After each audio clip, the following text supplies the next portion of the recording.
That day, I was one click away from deleting everything. 6 months. 180 days of creating, writing, and sharing my passion into the void. I had launched a small website, a kind of online logbook dedicated to my passion, mapping forgotten hiking trails. I poured my heart into it, photos, GPS tracks, detailed stories. And the result? Zero. 0 comments, 0 shares, just a few dozen visits a month, probably bots or my own mom checking if I was okay. The silence was deafening.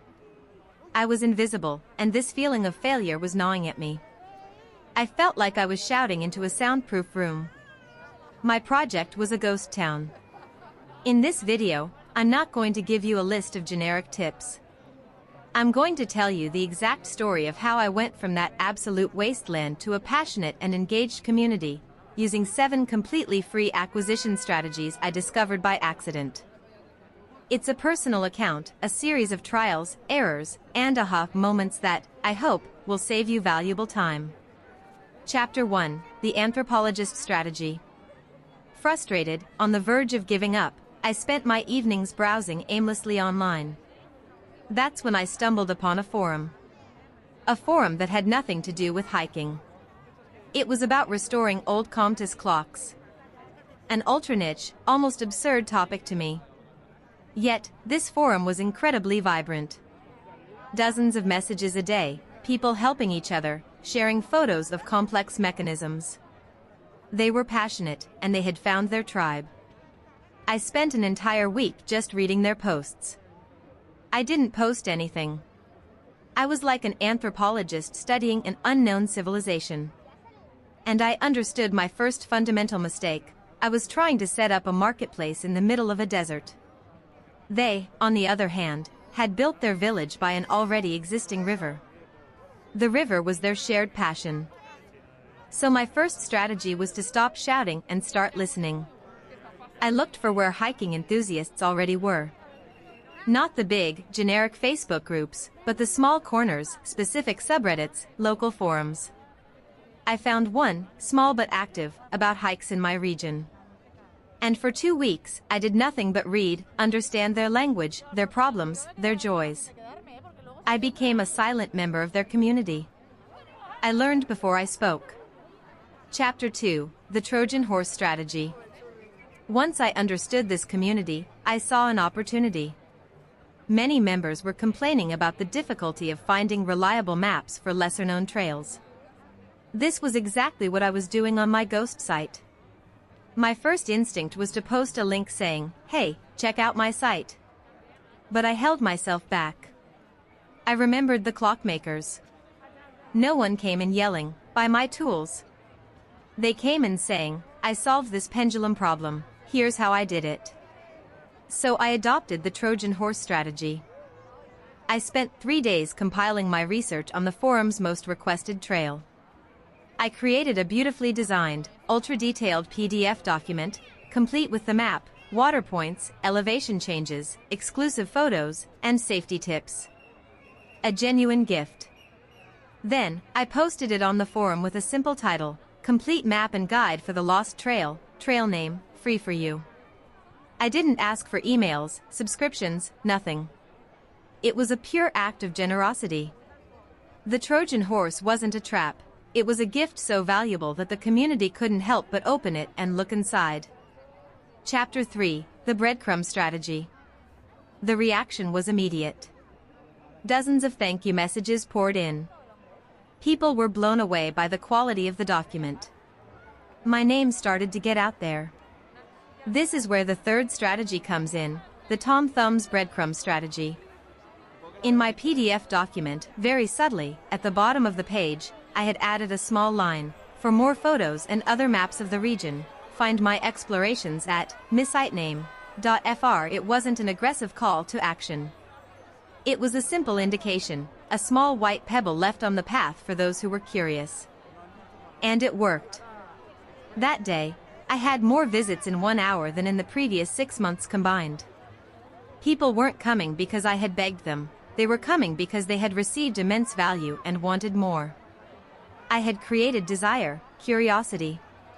I had stopped pushing my content onto people and instead created a path for them to come to me.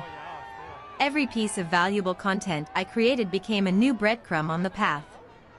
But that's not all, because attracting visitors is one thing, but making them stay is another story. And that's where the fourth strategy comes into play. Chapter 4, the orchestra strategy. I noticed that on the forum, some preferred long narratives, others photos, and still others technical discussions about equipment.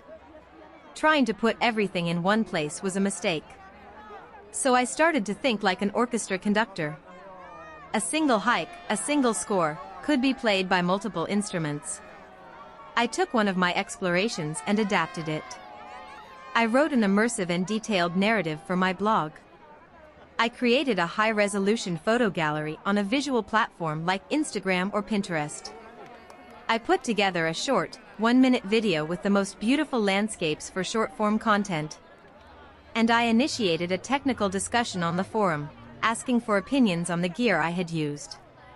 It was the same basic content, but adapted to each platform and each type of consumption. Each instrument played its part, but together, they created a symphony. People could discover me through a photo, be intrigued by a video, and end up reading the full article on my site. I multiplied my entry points without creating 10 times more work, simply by intelligently repurposing content. Chapter 5, the campfire strategy. My site was no longer a desert. There was now a small, steady stream of visitors. But they came, took the information, and left. My site was a supermarket, not a home. I needed to light a campfire to make them want to sit down and stay. This is the fifth strategy. I stopped simply publishing content. I started creating rituals.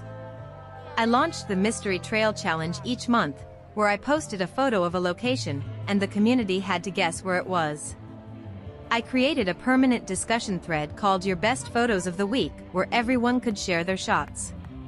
Most importantly, I replied to absolutely every comment. Not just a simple thank you, but a real response, asking a question, building on what the person said. I spent more time in the comments than writing articles. I was transforming a passive audience into an active community. The campfire was lit. People no longer came just for my maps, they came to chat with others around the fire. And here's the most important one, the strategy that cemented everything. The one that made my community indestructible. Chapter 6, the megaphone strategy. In the beginning, I was the only one talking. I was the hero of my own story. Big mistake. A strong community doesn't have just one hero, it has hundreds. I identified the 5 or 6 most active, most passionate people. Those who responded to others, who always shared interesting things. I decided to hand them a megaphone. I contacted one of them and offered them an Explorer of the Month interview for the blog. She was flattered and shared her story, her favorite hikes. The article was a huge hit. I created a special gallery on the site to showcase community photos.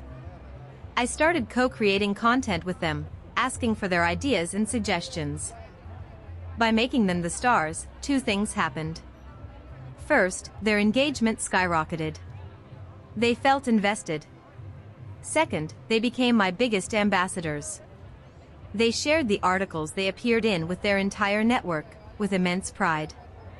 I was no longer carrying the project alone, we were a team.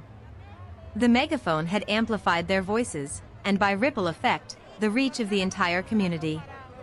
Everything seemed perfect. Growth was happening, the vibe was incredible.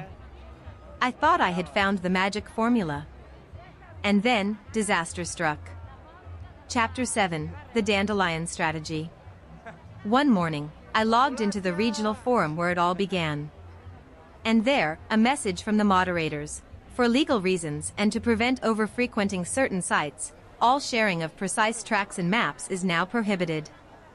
Suddenly, my main entry point, my Trojan horse, my source of new members, everything was cut off. It was a crushing blow. I panicked. I thought everything would collapse, that the flow would dry up, and my site would become a ghost town again. I spent a day agonizing. But the next day, something unexpected happened. One of my community members, one of those to whom I had handed the megaphone, shared one of our articles in a completely different group, a nature photographers group. Then another posted a link on an MTB forum, saying, "Look at this awesome trail you can also do by bike." They had taken the seeds of our community and blown them into the wind, like a dandelion. That's when I understood the final strategy. My goal had never been to depend on a single source. By building a strong community, by empowering its members, I had made it resilient and self-sustaining. It no longer needed a single gateway, because every member had become a potential doorway. True free acquisition isn't a hacking trick to get clicks. It's about building something so strong and so useful that your community itself becomes the engine of its own growth. To summarize, it's been a long journey. I started by becoming an anthropologist, listening before speaking. I used the Trojan horse to offer immense value without asking for anything in return. I scattered breadcrumbs like Tom Thumb to create a path of curiosity. I acted like an orchestra conductor to adapt my message to different platforms. I lit a campfire to transform visitors into members. I handed a megaphone to my most engaged members to turn them into ambassadors.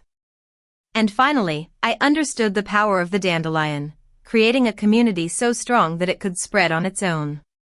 6 months of silence, followed by a year of patient building, without ever spending a euro. My project was no longer invisible. It had become a gathering place, a go-to resource. And all of it, because I stopped trying to get attention, and started giving it. Share this with someone who's looking to get started. Don't forget to subscribe.